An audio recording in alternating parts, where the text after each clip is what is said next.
Guys, welcome back. It's Josh with the Financial Advisor Car Guy. This week I wanted to talk to you a little bit about the car market as a whole. But first I'll talk about this car behind me. As you can see, it's back, it's up on the lift. The lift has been fixed. If you remember months ago now, I did an episode and I did a quick short TikTok about it, but part of the lift fell, one corner gave and scared the crap out of me. The car was on the lift at the time. There was nothing underneath of it. I was able to lower it safely and get the car off and get it fixed. Anyway, the long story short, the lift is fixed. The car is back up there. Everything is good. The car is going to be headed off to Vern to get the transmission finished, then back to Jeff to get the hardtop finished. This has been the longest, most drawn out part of the process, I feel like. Gosh. But we're getting close. At this point, the summer's almost over, so there's not a huge rush. I would have liked to have enjoyed this car a little bit more this year, but life's been busy. We've been traveling, camping, vacationing, working a lot, and all the things. And so I haven't had the time to put into the car like I would have liked to. My plan is at this point, just get it done through the winter. Hopefully next year I can enjoy it all summer long, with or without that fastback roof on there, but more to come on that in a future episode. But like I said, today I wanted to talk to you guys a little bit about the car market. And if you remember, I did an episode recently about depreciation and how cars are sometimes holding their value, if not appreciating a little bit. And then, more standard cars are depreciating like they once did. There was a period of time during COVID when there was a car shortage, so to speak. There weren't enough new cars being delivered to dealerships. There weren't enough people trading their used cars in because there was no inventory. So used cars got expensive, and there became a time where used cars were actually priced at or above new car pricing because you couldn't get a new car. That has changed. The car market, I will say, has softened. Now, that's a weird word for this particular context, but basically all that means is the car market has moved back to normal to some extent. Used cars are still costing more, and new cars are still costing more, and some new cars are commanding huge premiums, dealer markups, right? Rarity, all the things that matter to the consumer, they're paying for it. So I recently posted on my Facebook and Instagram a screenshot of a invoice for a new Bronco. And the Bronco, you guys know the base price of those Broncos is somewhere between $35,000 and $40,000. You can get one closer to 30. So let's say 30 to 40. I believe this invoice was from a pretty bare bones stock Bronco. Now what they did was they gave it the Ford factory lift. They gave it some Method wheels. They gave it some 35-inch tires. I believe there was one more part to that 4-part package. But the dealership was charging a $15,000 package upgrade price for that package. So now your $30-something thousand Bronco was $45 or $47 or whatever $1,000. Then on top of that, they were charging a $30,000 premium. Dealer markup adjustment, market adjustment is what they call it, but it's a dealer markup. And it's because that new Bronco is still very sought after. There still aren't that many out there. And some dealers are still getting away with charging ridiculous amounts of money over asking or over MSRP. So with those exceptions aside, let's talk about the regular car market. So if I wanted to go buy a Toyota Corolla, I could go to Toyota and buy a brand new one. They are in stock. They've got several of them to choose from. I could also say, hey, Mr. Toyota guy, I don't want to buy a brand new car. What do you have that's used? So he's going to walk me over to their used car lot, which is now starting to fill up. He might have a 2019 or a 2020 Toyota Corolla, and he might walk me over to it and say, Josh, you can have this car for X amount of dollars. Now that price is going to be a lot less than the new one that might be 100 yards away, right? Used car prices have come back down and inventory has started to get there. Not to say they're cheap, not to say they're back to where they once were, but the inventory levels are rising. And as they rise, you're gonna find normal cars aren't costing an arm and a leg, which is great. But the big elephant in the room is inflation, right? The cost of things is going up everywhere. Cost of manufacturing is going up. Labor is going up. Shipping is going up. Parts, manufacturing, all those things have gone through the roof. So the price of a brand new car, we talked about this in a prior episode too, the cost of a brand new car might be $60,000. If I have to build that same car again next year, it's likely to cost me, okay, let's sidestep that. Let's say 60,000 is MSRP. As the manufacturer, let's say it costs me $40,000. Now I know my margin's not 50%, I know that, but I want to use round numbers. So let's say it costs $40,000 to make that car that I'm going to sell for 60. Now fast forward a year, right? Everything in the world has gone up, including labor and everything, right? So now let's say it doesn't cost me $40,000 to build that car. Now it's $45,000 or $50,000. Now what do? If I want to keep my profit margin the same and I want to make money when I sell that car, I have to raise the price. So that's where we're seeing used cars kind of not depreciate like they used to. You used to drive the car off a lot. A brand new car, you drive it off the lot and it'd lose 20%, just like that, right? Or by the time you made your first payment a month later, or whatever it is, right? It would depreciate pretty rapidly the first couple of years. Then it slows down, just like things do. And then steadily declines until it's no longer a usable product, right? The car will eventually break. The car will eventually, maybe the wheels fall off, okay? But all that to say, used cars aren't depreciating that fast because the cost of new cars is climbing. Well, that's embarrassing. I just turned my head to see my hose that's sitting out in my driveway exploded, and it was water falling or sprinkling or water fountaining everywhere. So I had to run and turn that off. So thanks for understanding. But anyway, back to what I was saying. So the cost of new cars is rising.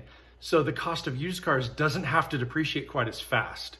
So if I have a car that's 1 or 2 or 3 years old, it's not 30 or 40% off what a new car costs. Now it might be 15%. And so that's going to be the ongoing trend. We're going to see that probably moving forward until we can get a couple things fixed, one being inflation. If inflation can slow and manufacturing costs can slow, we don't have to give raises quite as rapidly, so the labor force can maintain. It's just a vicious cycle. And one thing compounds to the next, to the next, to the next. And all of a sudden, now we've got a wacko car market where new cars are $80,000 for something that 10 years ago might have been $40,000. So all that to say, right, looking at normal cars, they really are getting back to where they once were. They're not quite there yet, but I think with a little more time, they will.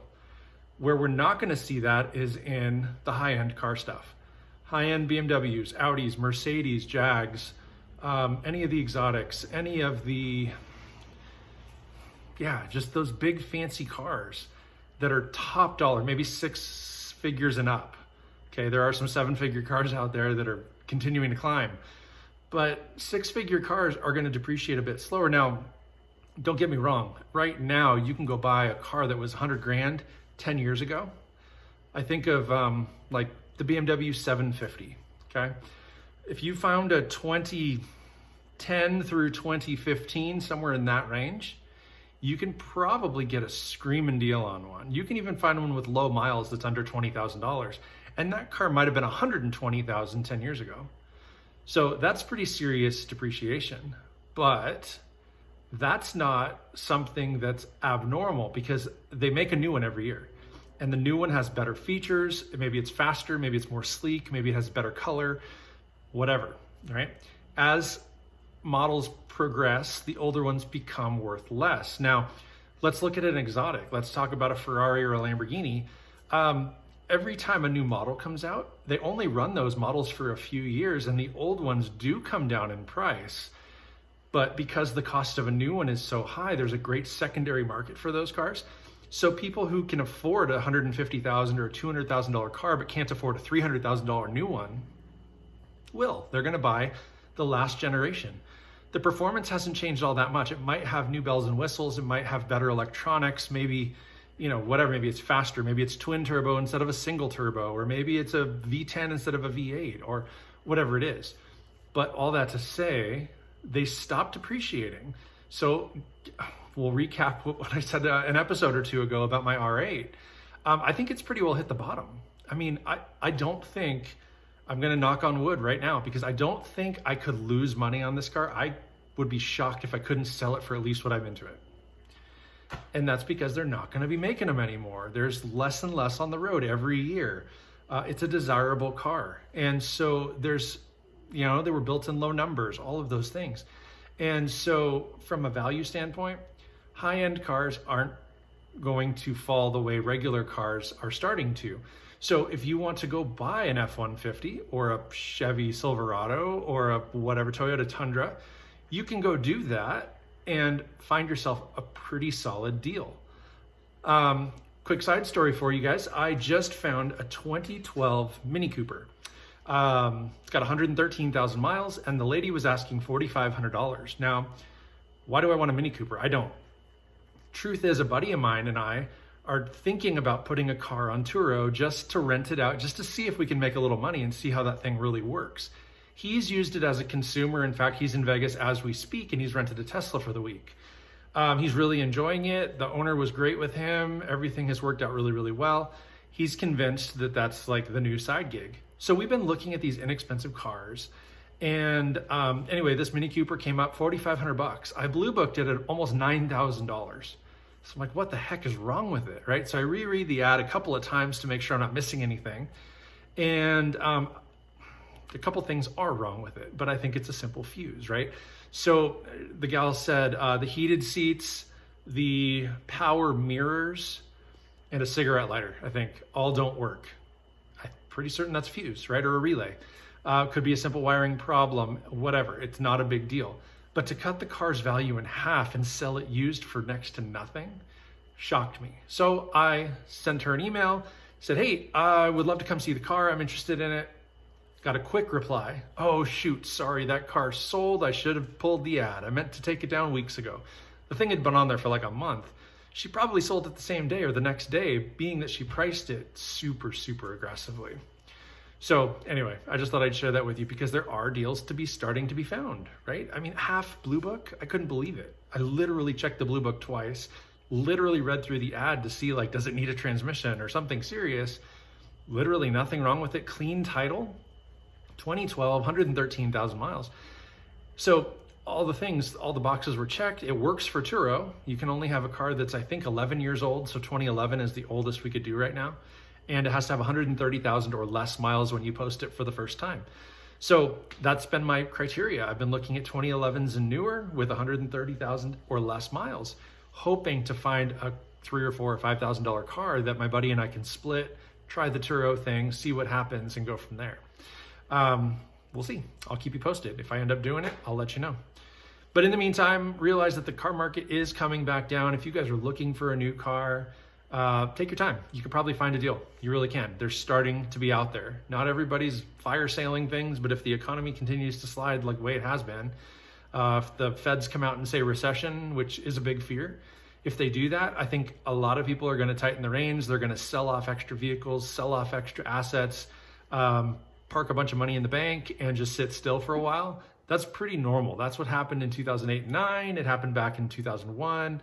It's happened throughout history. People tend to trim the fat, so to speak. And, that's a great time for someone with some money to take advantage. Thinking about 2008 and 2009, people that came out of that with new, they were buying supercars and, that stuff appreciated like crazy. People in 2009 were fire sailing that stuff because they didn't know where the world was headed. So, you could get a really great Ferrari for under 100 grand.